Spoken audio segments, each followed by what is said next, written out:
The mansion in Bellevue Hills was unusually silent that morning, far too silent for a house with children. And then it happened. A small, fragile sound, so delicate that even the air itself seemed to pause just to listen. "Daddy." Eleanor Ashford froze at the doorway. Her Hermes handbag slipped from her hand and hit the marble floor with a soft clack. She was nearly petrified, her emerald green eyes widening, locked onto the scene before her. Her twin daughters, Ruby and Pearl, children who had never spoken a single word in all 5 years of their existence, were sitting on the soft wool rug, their sparkling eyes turned toward the man kneeling on the floor. Caleb Winters, in his faded Navy janitorial uniform, work gloves still on his hands, had his arms open toward the girls. His voice trembled as he whispered, "It's okay. Sweetheart, Daddy's here." And then the sound came again, clearer, stronger. "Daddy?" This time from the other child. In that moment, everything inside Eleanor plunged into a void. Her chest tightened, her throat burned dry, her whole body locked in place. Her daughters, born paralyzed, unable to walk, unable to speak, were now moving their lips, forming the first word of their lives. A word that shattered every diagnosis the top specialists had ever given. She couldn't breathe. For 5 years, experts from Seattle Children's Medical Center had insisted Ruby and Pearl would never speak. Therapists said their brains couldn't process language. But here, in her own home, the impossible was happening. Her 2 children were calling the janitor Daddy. Caleb had no idea Eleanor was standing there. His eyes were gentle, wholly focused on the girls, his warm voice soft, as if any louder sound might cause the fragile moment to dissolve. "Sweetheart, say it again," he coaxed gently. Eleanor's heart sank to the very bottom. She had spent millions of dollars on hospitals, therapies, machines, and doctors. She had prayed quietly and cried in places where no one could see. Her husband, Andrew, had died in a plane crash when the girls were only 3 months old. Since that day, she had tried to turn this house into something solid, orderly, structured, anything that would keep the grief from leaking through. Yet a single word had broken everything. She stepped back, slowly, before anyone could notice she'd been there. The door closed behind her with a soft sound, but the word Daddy clung to her mind like a ghost refusing to leave. Eleanor walked down the long hallway. Her Louboutin heels touched the marble floor without making a sound, just like she herself.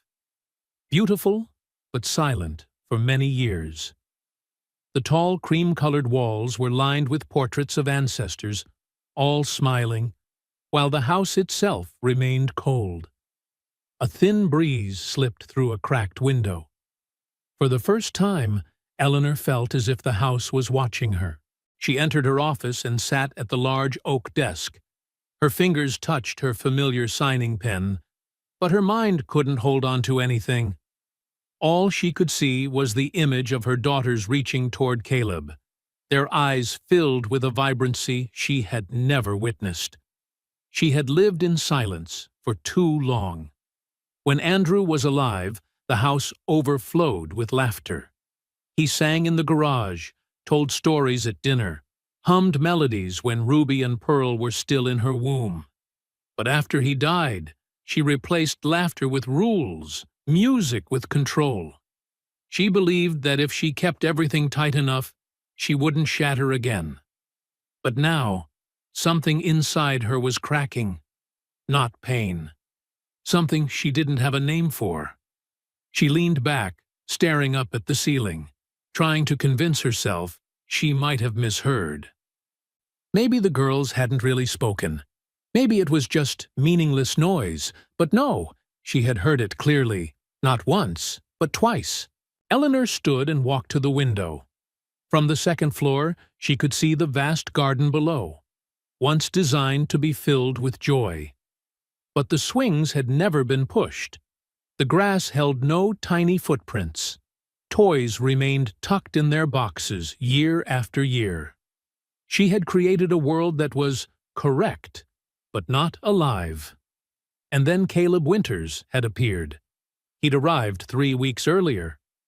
The management company said he was hard-working, quiet, and reliable. Originally from Redmond, with experience in several hospitals and centers. Eleanor had barely spoken to him, only glimpsed him in corners of the hallways, cleaning or humming softly. He was meant to be invisible among a large staff. But the girls noticed him. Nurses had said, "The girls follow his voice. They're calmer when he's around." Eleanor had dismissed all of it. She assumed everyone was imagining the beautiful things they wished were true, the way people cling to the tiniest hope when they've been desperate long enough. Now she didn't know what to believe. Eleanor put her hands over her face and exhaled. What did he do to them? How did he do it? She walked down the hall toward the care room. The door was slightly open. Inside, Caleb sat on the floor, the twins asleep beside him. He was writing something in a brown notebook, head slightly bowed, humming a slow melody. Eleanor didn't enter. She simply watched. Ruby and Pearl breathed steadily, their faces peaceful. One of them twitched slightly, as if a dream brushed softly across her cheek. Caleb gently tucked the blanket around her. Every movement was tender, as if each touch carried meaning. He didn't look like Andrew. Andrew had been tall, blonde, blue-eyed, the classic New England man. Caleb was shorter, leaner, with messy brown hair, sun-browned skin, and the tired face of a man who had endured too much. Yet somehow, the feeling he brought into the room was exactly what Andrew used to bring. Warmth, life, presence. Eleanor's throat tightened. She turned away before Caleb noticed and returned to her bedroom. That night, she couldn't sleep. Lying in the darkness, eyes wide open, staring at the ceiling. Every sound in the mansion suddenly sharpened. The ticking clock, the faint whistle of air through the vents, the rustling leaves outside the window. And beneath all those sounds, one word refused to leave her mind. "Daddy." It wasn't just a word. It was a door opening toward something she thought she had lost forever. Eleanor shot upright, her body trembling slightly. She whispered into the darkness, "Andrew, if you can hear me, what is happening to our children?" There was no answer, only the sound of her own heavy breathing. But she knew one thing for sure. Tomorrow, she had to speak to Caleb. She needed to understand what he had done, and why her daughters had found their voices in the arms of a stranger. What she didn't yet know was that the truth ahead would shake everything she had ever believed about love, healing, and faith. If you're following this story and want to know what truly happened to Ruby and Pearl, make sure to subscribe so you don't miss the next part. What do you think lies behind the strange connection between Caleb and the two little girls? The Washington sky was gray and heavy the following morning. A light drizzle tapped against the tall glass windows of the Ashford estate, creating a soft, lulling rhythm. Eleanor had barely slept. Every time she closed her eyes, she heard the word "Daddy," and saw her two daughters reaching toward Caleb. She sat at the dining table, staring at a cup of coffee that had long gone cold. Staff moved quietly around the room, each one careful not to disturb their employer. Something in the house felt different, as if something invisible had shifted during the night. When Caleb walked in carrying a tray of fresh towels and cleaning supplies, Eleanor slowly lifted her gaze. His calm expression barely changed. "Good morning, Mrs. Ashford," he said softly. Eleanor didn't answer right away.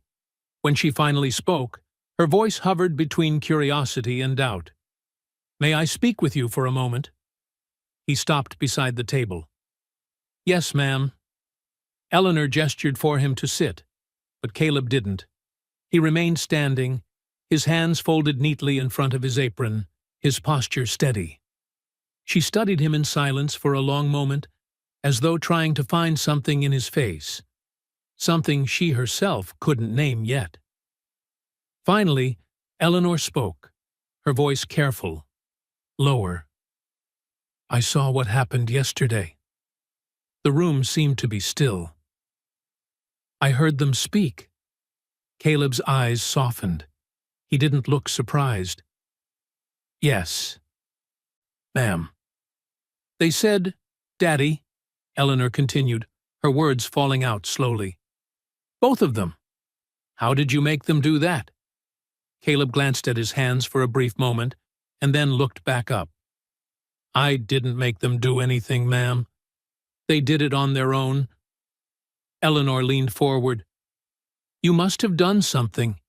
You sang, or said something special. My children have been silent since they were born. The best doctors in Seattle couldn't help them. So what did you do?" Caleb's tone remained steady, unchanged. "I talk to them every day, ma'am. I read to them, I sing, and I hold their hands when they're scared. Maybe finally, they felt safe enough to respond." Eleanor's fingers tightened around the coffee cup. "Safe?" she repeated, almost to herself. She bowed her head slightly, shaking it. "You think that's all it takes? Safety? After all the money, all the therapies, you're telling me that feeling safe is enough?" Caleb didn't argue. He simply replied gently, "Sometimes that's all children need, ma'am. Someone who doesn't give up on them." For a long moment, neither of them spoke. The rain tapped softly against the windows, sending a low, steady rhythm through the room. Eleanor didn't know what to feel. She wanted to believe him, but a part of her refused to accept that something so simple could achieve what an entire team of specialists had failed to accomplish. She rose to her feet, her voice firming. "You were hired to clean, not to teach. Don't do anything with my children without telling me first." Caleb bowed his head, nodding respectfully. "Yes, ma'am." He lifted the tray and left the room. Eleanor remained where she was, eyes fixed on the empty space where the door had just closed. His calm voice echoed in her mind. Someone who doesn't give up on them. She finished the rest of her coffee without tasting it, then walked into her office. The digital clock on the wall read 9:17 a.m., but to Eleanor, it already felt like midday. She sat at her desk, staring at the stack of files in front of her. Reports, contracts, lists of calls to return. Suddenly, all of it felt meaningless. She opened her laptop and pulled up the girl's medical files, rereading the familiar words. Severe motor impairment. Nonverbal. Low cognitive response. For years, she had accepted those words as a sentence. But yesterday, that sentence had wavered. She couldn't stop thinking about Caleb's voice. Steady, certain, as if he knew something she had never understood. That afternoon, Eleanor asked Nurse Jennifer Hale to bring the twins to the playroom. She wanted to see it for herself. Jennifer rolled Ruby and Pearl into the room, each strapped into her small support chair. Their eyes drifted around the empty space. "Hello, my loves," Eleanor said, trying to keep her voice soft. "It's Mommy." Neither child moved. She stepped closer. "Can you hear Mommy?" she asked gently. Still silence. A sharp ache pierced Eleanor's chest. She took another step and touched Ruby's tiny hand.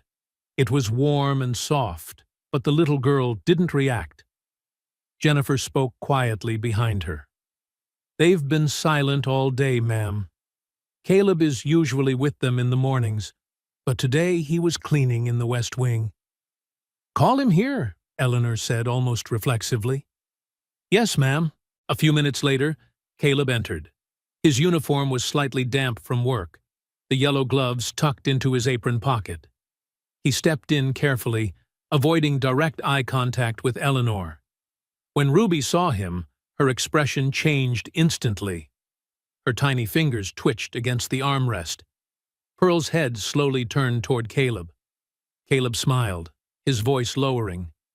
"Hi, sweetheart," he whispered. Both girls blinked at the same time, then gave a faint, soft smile, one Eleanor had never seen directed at her before.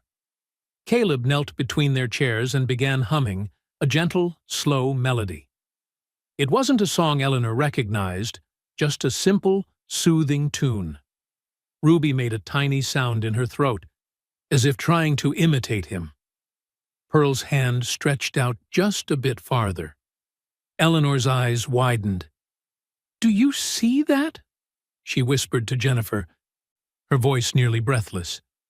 Jennifer nodded, whispering back, "They've never done that with anyone else, ma'am." Caleb looked up, his expression still calm.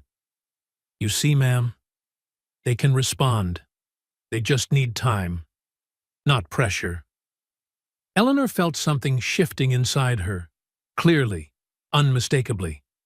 She wanted to speak, but no words came. Her throat tightened again, but this time it wasn't anger. After a long silence, she managed only one sentence. "You may stay with them for the entire afternoon." Caleb nodded, replying softly, "Yes, ma'am." Eleanor turned to leave the room, but just as she reached the doorway, she stopped. She looked back one more time. Caleb sat on the floor between the twins, still humming softly. Ruby moved her fingers to the rhythm. Pearl tilted her head slightly, her eyes half closed, her face relaxed and peaceful. Eleanor stood there quietly and realized a simple, painful truth. Right now, her children don't need another doctor. They only needed to be truly seen. And Caleb was the one who had seen them. That night, Eleanor sat in her office again. The rain had stopped, leaving only the faint hum of the house in the darkness. She looked out the window toward the dimly lit window of the care room. She whispered to herself, "What is he doing that all of us have missed?" She didn't yet know the answer, but she would soon. And the truth waiting ahead would change everything she believed about life, love, and what truly makes a family whole. The next day arrived in a heavy silence. The Seattle sky was still wrapped in a dense gray, and damp winds swept past the old oaks surrounding Bellevue Hills. Inside the estate, everything was as clean, orderly, and quiet as ever. But Eleanor couldn't find any peace. She had spent almost the entire night just thinking about what she'd seen in the playroom. The image of her daughters turning their eyes toward Caleb kept replaying in her mind.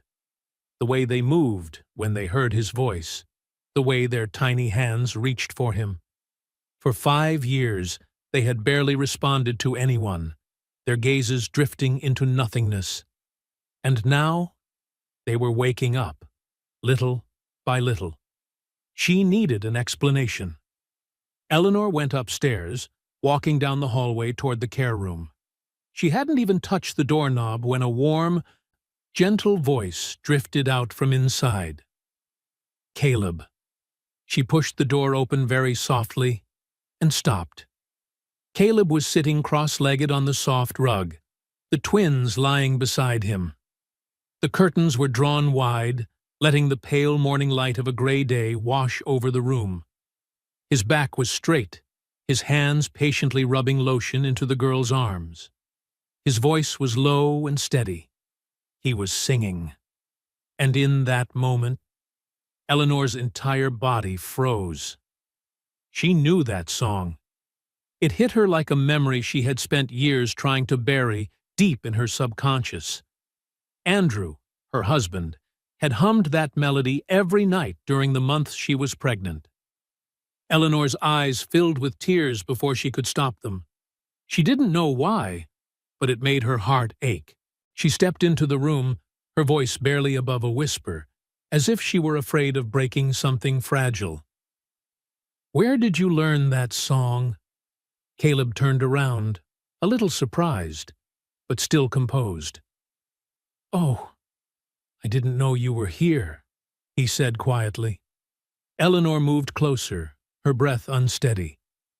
"The song you're singing, where did you learn it?" Caleb looked down at the floor for a moment, then reached for a small notebook lying beside him. It was old, the edges frayed, the pages slightly yellowed. He held it out to her. "I found this," he said. "It was behind one of the cabinets in the care room. I think it belonged to your husband." Eleanor reached out for the notebook, her fingers visibly trembling. The handwriting on the page was unmistakable. Those slanted blue ink lines, Andrew's handwriting. Inside were notes on childcare, a few small recipes, and near the middle of the notebook, there was a list of lullabies. The last one was the song Caleb had just been singing. At the top of the page, Andrew had written, "For when I'm not here anymore." A deep, sharp pain spread through Eleanor's chest. "You found this in here?" she asked, her voice tight. "Yes, ma'am," Caleb replied. "I thought maybe the girls would want to hear their father's song. I didn't mean to overstep." Eleanor slowly shook her head. Her eyes were still locked on the page. "No." "You didn't overstep," she said, her voice breaking. "You did what I should have done." Caleb smiled faintly, a gentle, kind smile. He glanced down at the twins and said, "They love this one. Every time I sing it, they try to move their mouths along." Eleanor looked at Ruby and Pearl. Both girls were gazing at Caleb, their fingers twitching slightly as if they wanted to reach for him. She knelt down beside them and touched Ruby's hand. The little girl didn't flinch. Instead, for the first time in years, she turned her head toward Eleanor. A tiny sound, like a broken breath, escaped the child's lips. Eleanor went rigid. Was that something?" she whispered, almost afraid to breathe. Caleb smiled. "She's trying to speak," he said. "She's been practicing when I read to them. Little sounds, weak breaths. I think she's getting stronger." Eleanor swallowed with difficulty. Her throat felt parched. She had waited years just to hear a sound like that. Anything at all. And now that it was actually happening, she had no idea how to respond. She rose slowly to her feet, her mind spinning. "I don't understand," she said. "The specialists all told me there was no hope," Caleb answered in a gentle but steady voice. "Hope doesn't disappear, ma'am. People just stop listening to it." Eleanor looked him straight in the eye. There was no arrogance there, no trace of self-importance, only pure sincerity. That afternoon, Eleanor couldn't bring herself to leave the care room. After lunch, she quietly returned and stood in the hallway. Through the crack in the door, she heard Caleb's voice, steady and calm. He was reading a picture book, his voice slow and clear. After each sentence, he paused for a few seconds, patient, waiting, as if every moment mattered. "It's okay, sweetheart. You can talk," he whispered. "You can try." Eleanor leaned her back against the wall, arms folded across her chest, not out of anger, but because her heart felt so heavy. Her eyes burned. She had lived with these two children for 5 years, and yet today was the first day she truly saw them. Caleb was not just cleaning. He was healing something in this house, something that had broken a long time ago. She stood there for a long time, listening. Caleb's voice was simple, not poetic. but it reached the deepest places inside Eleanor, places she thought had died with Andrew. When the story ended, Caleb began to sing that lullaby again. Andrew's familiar melody wrapped around the room, soft as an embrace. Eleanor's lips trembled. "Andrew," she whispered, "if you could see this, he's doing the things I couldn't."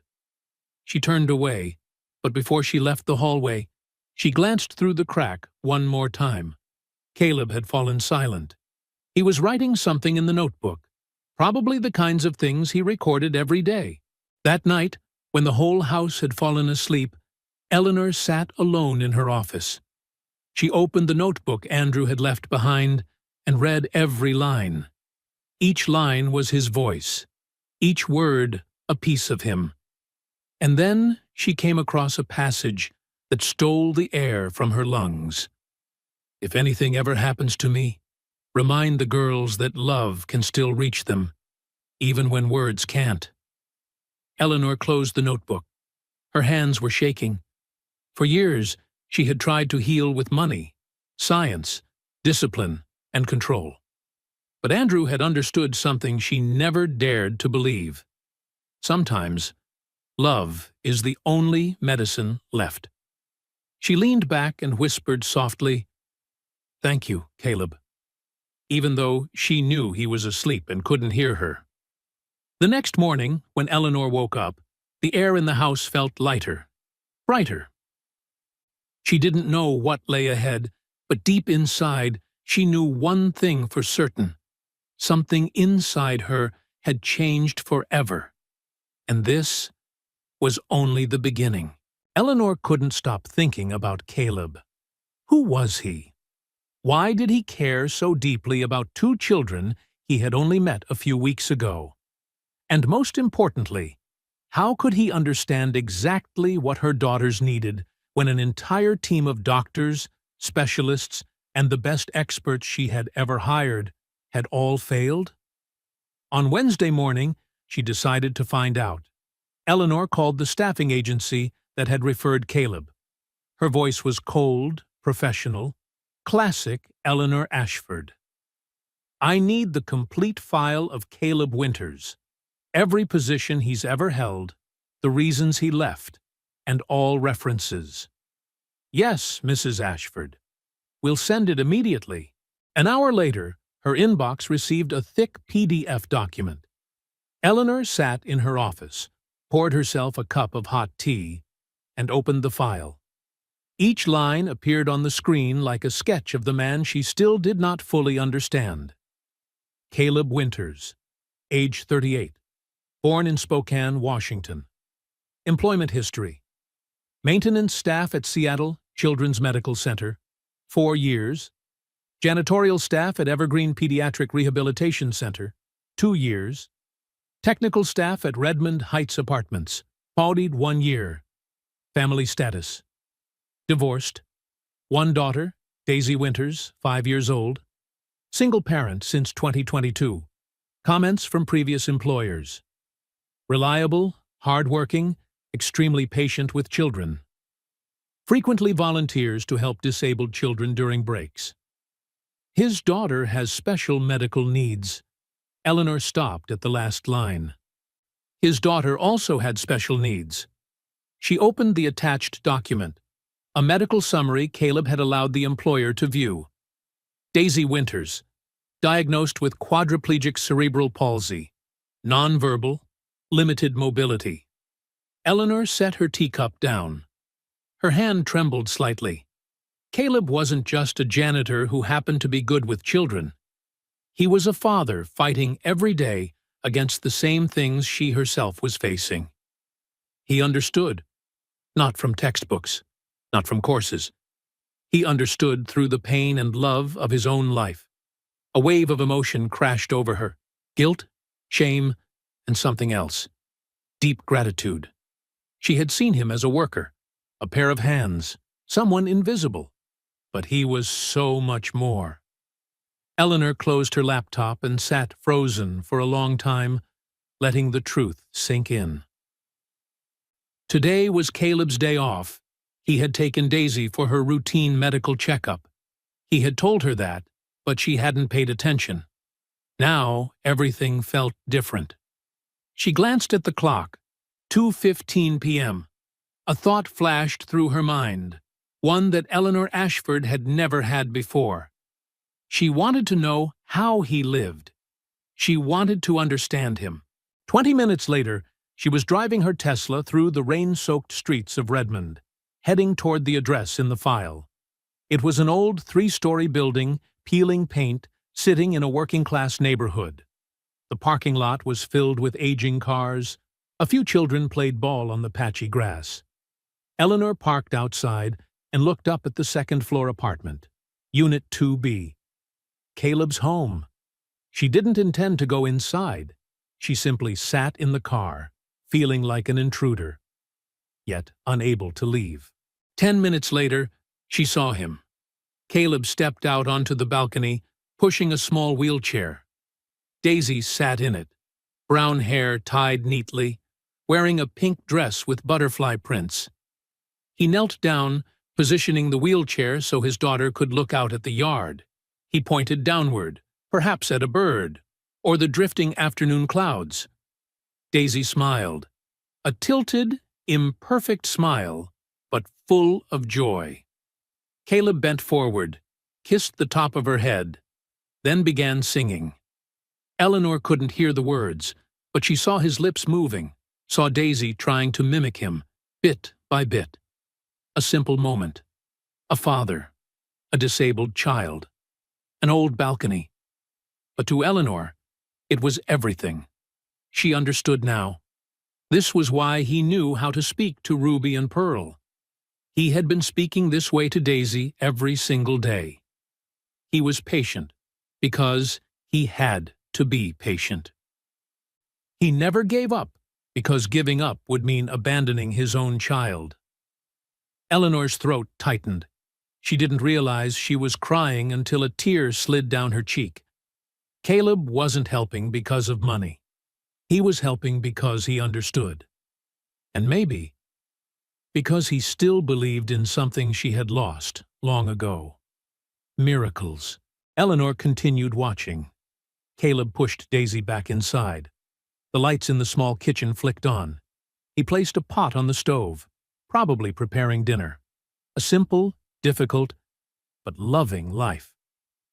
3:40 p.m. Eleanor exhaled. She needed to return home. Just as she started the car, her phone vibrated with a message from Jennifer. Mrs. Ashford, Pearl just made a new sound.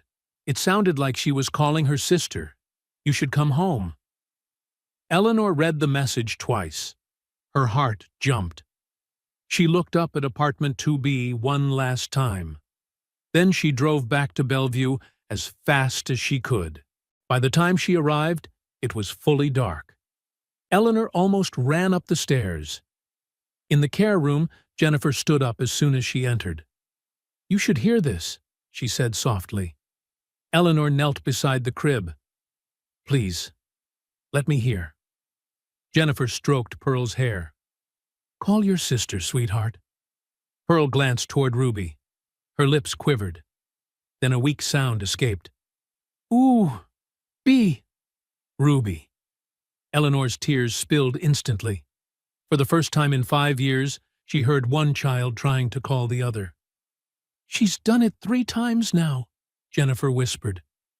The first time was at 3 p.m. Caleb wasn't here. She did it on her own.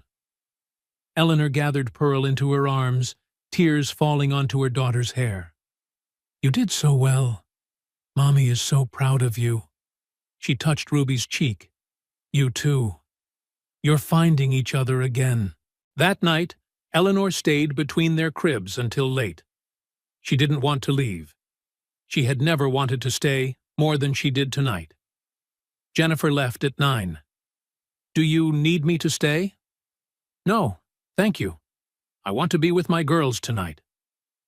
The room was left with only Eleanor and the twins. She sat on the floor, staring into the dimness, her heart full.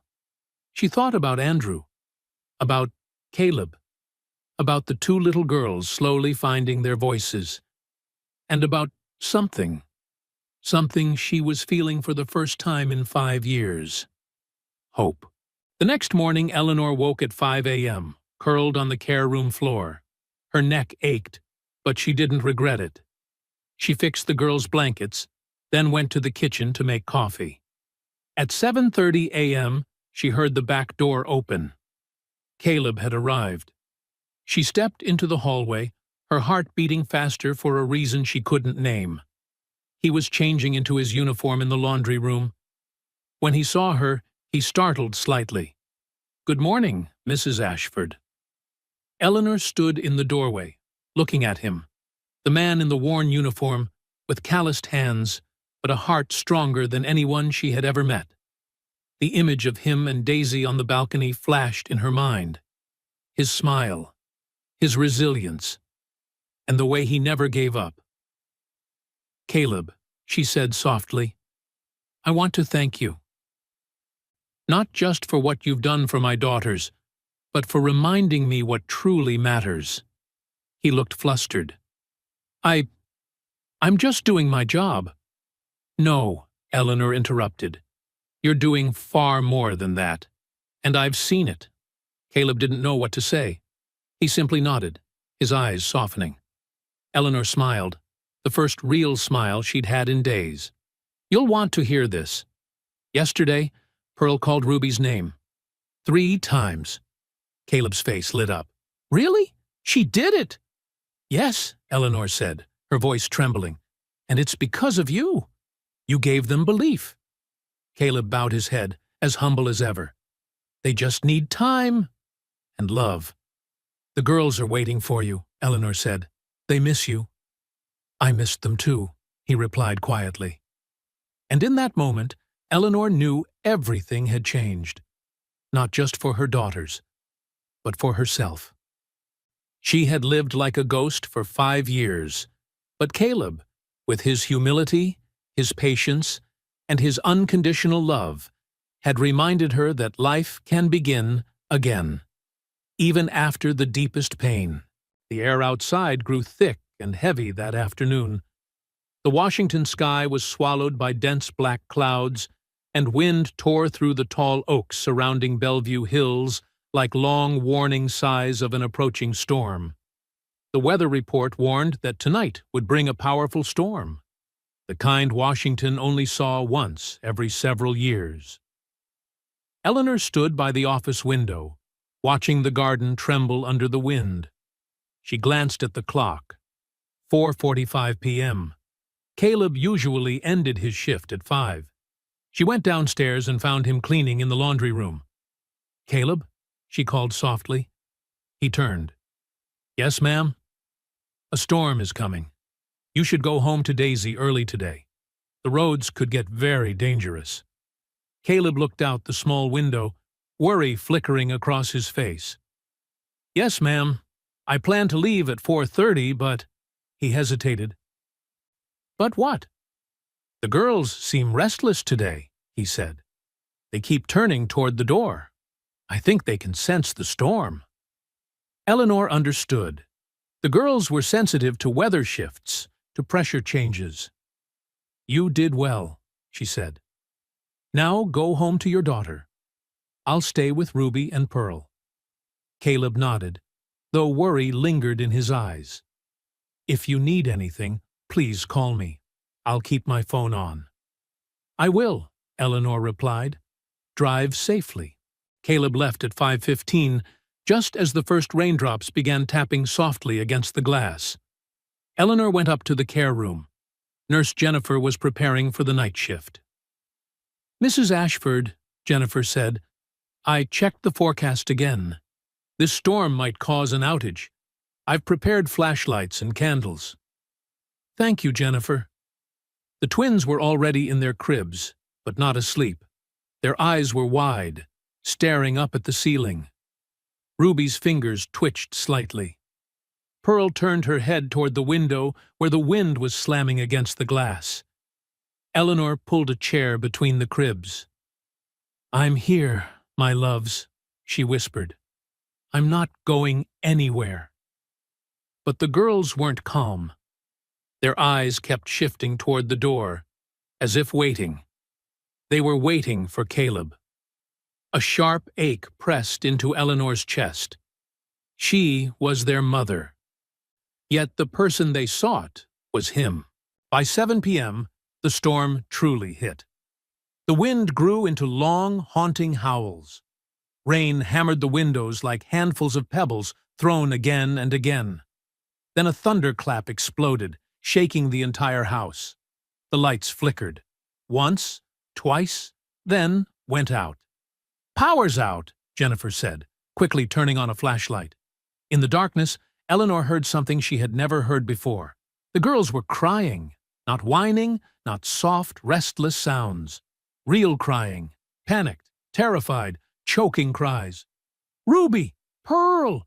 Eleanor leapt to the cribs. She lifted Ruby into her arms, holding her tight. "It's okay, sweetheart. Mommy's here. Mommy's right here." But Ruby kept sobbing, and so did Pearl. Jennifer held Pearl. "They're very scared, ma'am. They've never experienced a storm like this." Eleanor rocked Ruby gently, trying to sing the lullaby from Andrew's notebook. But her voice shook. She couldn't make it steady or warm like Caleb's. The girls still cried. Another thunderclap boomed, even closer, rattling the window panes. Ruby cried harder, then suddenly released a sound unlike anything Eleanor had ever heard. It wasn't just a cry. It was a word. "Ka-leb." Eleanor froze. Pearl began too. "Ka-leb." Her voice was weak, trembling, but unmistakable. They were calling him. In their terror, the person they wanted was not their mother. It was Caleb. Eleanor's heart fractured, not out of jealousy or anger, but because she finally understood something deep and painful. She gently laid Ruby back into her crib. "Jennifer, stay with them. Keep them calm. I'll be right back." She ran downstairs, grabbed her phone, and dialed Caleb. The phone rang. Once, twice, 3 times. "Hello?" Caleb's voice came through, wind and rain roaring behind him. "Caleb, it's Eleanor. The girls, they're calling your name.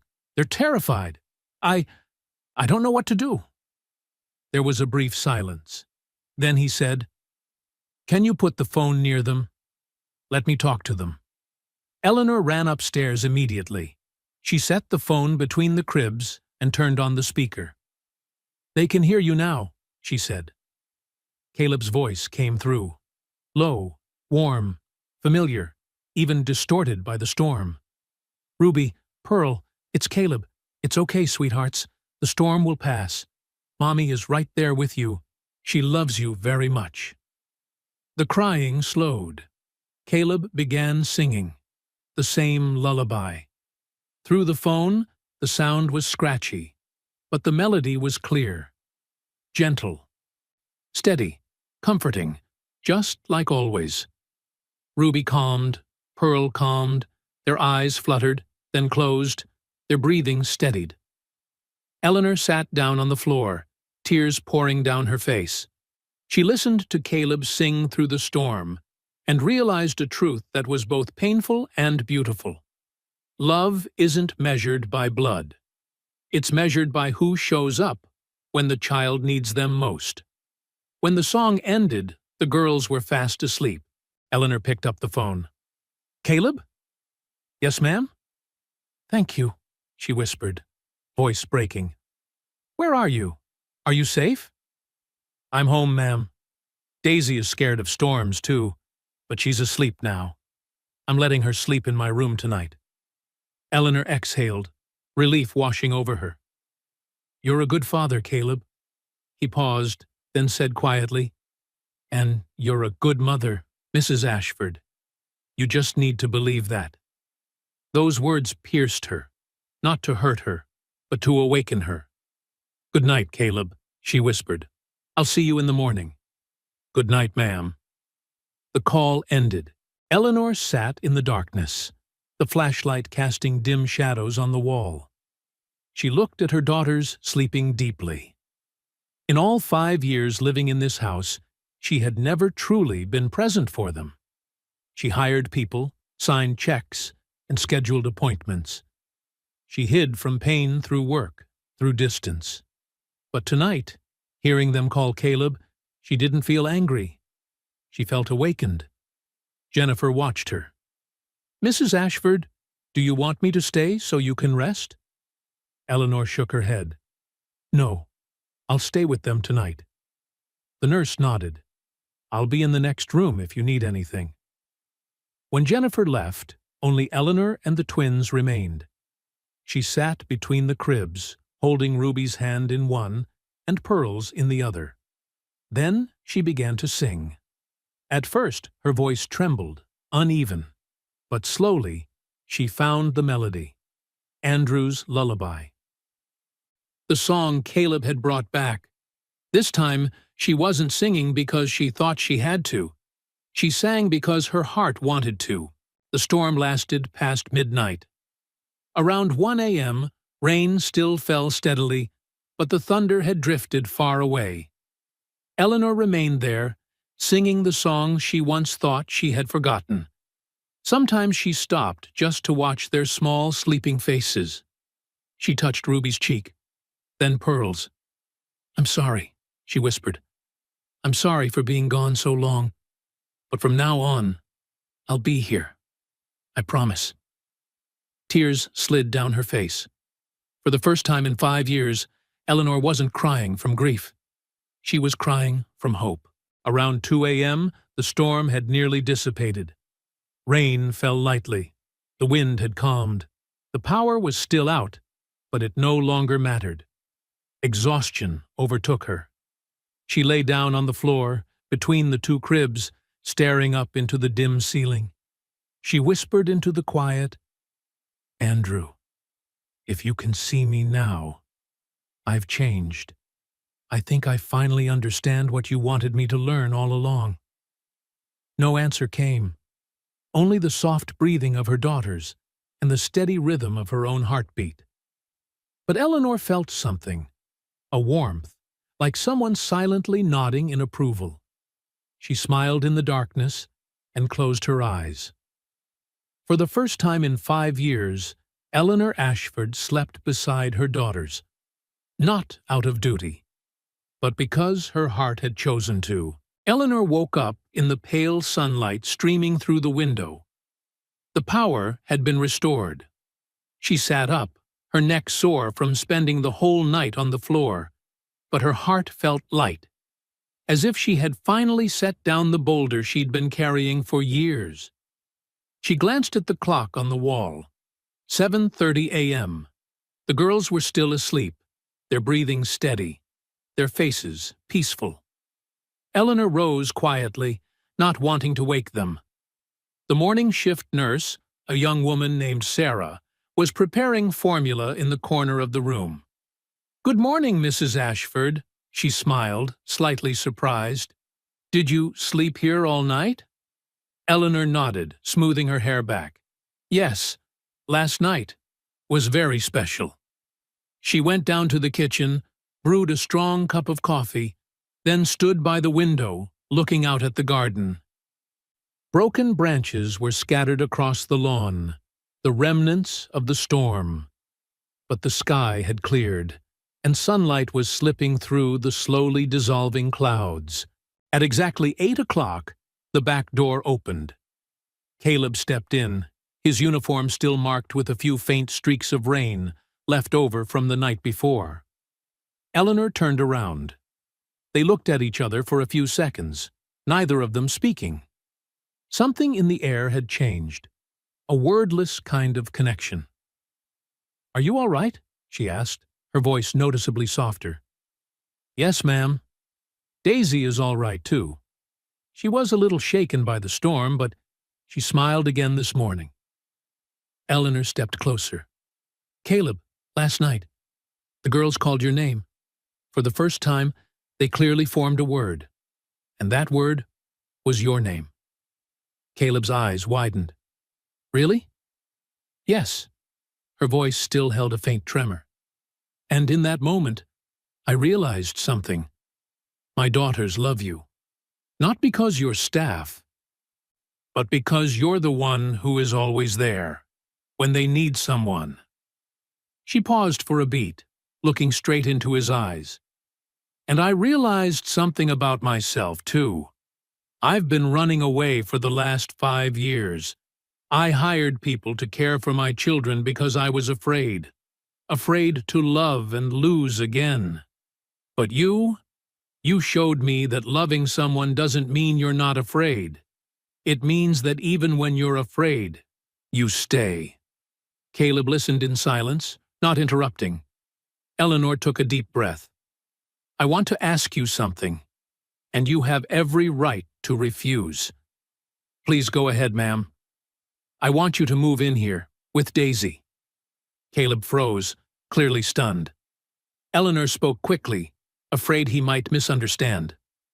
In the West Wing, there's a row of rooms that used to be for guests. 3 bedrooms, a private living room, and a small kitchen. You and Daisy could live there, rent-free, and I'll double your salary. She paused, then continued more slowly. But not because of the money. Not because I want to buy your dedication.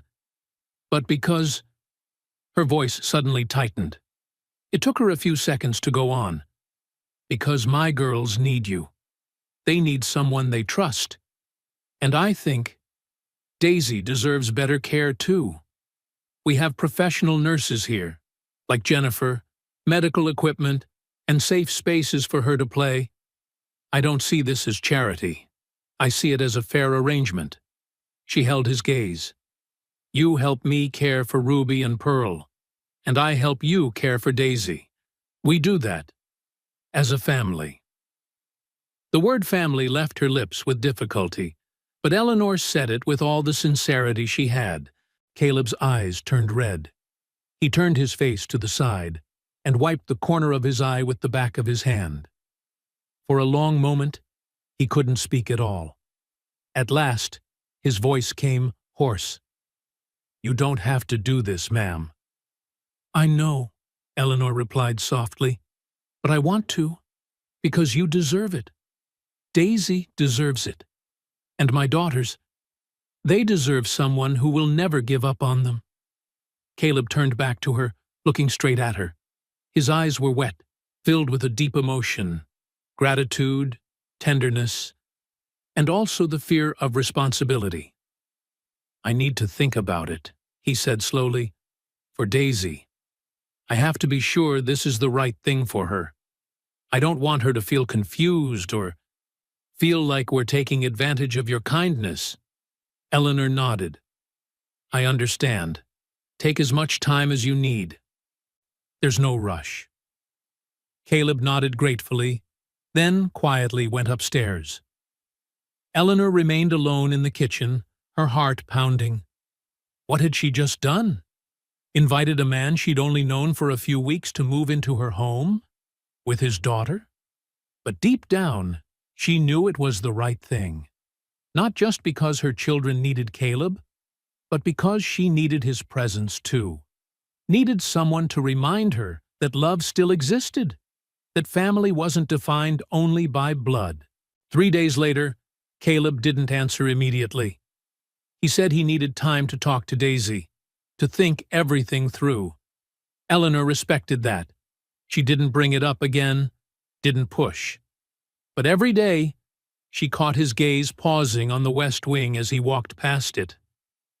She saw him standing at the care room doorway, looking at Ruby and Pearl with a thoughtful expression, like he was weighing something far beyond his job. On Wednesday morning, Caleb came to see her in the office. Mrs. Ashford, may I speak with you for a moment? Of course. Eleanor stood up and gestured. Sit down, Caleb. This time he actually sat. To her, that alone felt like half an answer. He placed his hands on his knees, stared down for a long moment, then began. I talked to Daisy. I told her about Ruby and Pearl, about this house, and about your offer. Eleanor waited in silence, her heart beating faster than usual. Daisy asked me, his voice caught, Daddy, are they like me too? I said, yes, they're like you. Then she asked, so, can I play with them? Tears rushed to Eleanor's eyes. She lifted a hand to cover her mouth. Caleb's eyes were red, too. She's only 5, ma'am. And in her whole life, she's never had a real friend. No child understands her. He took a deep breath, then looked straight at Eleanor. So, if you still want us, we'll move in. But I have one condition. What is it? Eleanor asked immediately, almost unable to breathe. I won't take double pay. I'll only accept my current salary plus the housing, because I don't want to feel like I'm being paid to become part of the girls' lives. I want it to feel like this is really a family. Eleanor stepped closer to him, and, for the first time, she embraced Caleb. Not the way a boss hugs an employee, but the way 2 wounded people do. 2 people trying to believe in something larger than themselves, larger than money, titles, or contracts. Welcome home, Caleb, she whispered. 1 week later, Caleb and Daisy moved in on a warm afternoon. Eleanor stood at the front door, watching his old car drive up the estate's entrance. Caleb got out first, then opened the back door and carefully lifted Daisy's wheelchair out. The little girl looked up at the large house with big, round eyes, both shy and curious. Eleanor walked down the steps. She lowered herself, kneeling to be at Daisy's eye level. Hi, Daisy. You're Daisy, right? The girl nodded slightly, a bit shy. My name is Eleanor, and I'm very happy you're here. Ruby and Pearl are waiting for you inside. Daisy's eyes lit up. Ooh, B. She tried to form the sound. Eleanor smiled, her eyes stinging again. That's right, sweetheart. Ruby, you're doing so well. She stood and turned to Caleb. Are you ready? He nodded, a small but steady smile on his face. Yes, ma'am. We're ready. They stepped through the doorway together, and for the first time in 5 years, the Ashford estate was no longer just a place filled with memories of loss. It had become the beginning of a new family. Dear listeners, sometimes love doesn't come from the people we expect. Sometimes it enters our lives quietly, through the hands of someone who simply refuses to let go. Caleb is not a doctor, nor is he a therapist. He is just a humble janitor, yet he carries within him a heart overflowing with tenderness. And with that very heart, he returned a voice to 2 children who had been trapped in silence their entire lives. And Eleanor, a woman who once believed that money could fix everything, learned that love cannot be bought, and healing does not always come from medicine or modern methods. It comes from presence, from patience, and from the simplest acts of care. This story reminds us that sometimes the people who seem the smallest and most ordinary are the very ones who carry the brightest light. And now, dear listeners, tell me, who touched your heart the most in this story? Was it Caleb, the man whose love could break through silence? Or was it Eleanor, the woman who finally learned to listen with her heart? Share your answer in the comments. I truly want to know what lesson you took away from this story. And if this journey moved you, please hit the like button, share it with someone who might need a little hope today. And don't forget to subscribe to the channel so you won't miss the next heartfelt, inspiring story. Because sometimes, just one small act of love can change a life forever.